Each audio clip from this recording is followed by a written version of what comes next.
నీకేమొచ్చు? Speciality ఏంటి? వంట బాగా చేస్తారా? నాన్ వెజ్ వండుతారా? వెజిటేరియనా? రెండువా?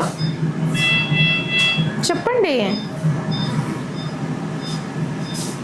పాటలు వింటారా? పాటలు పెట్టు.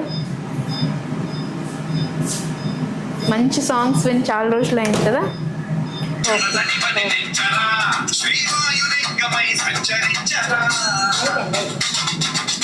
ఇది ఒక్క జాయింట్లో కొంచెం నొప్పి ఉంటుందండి.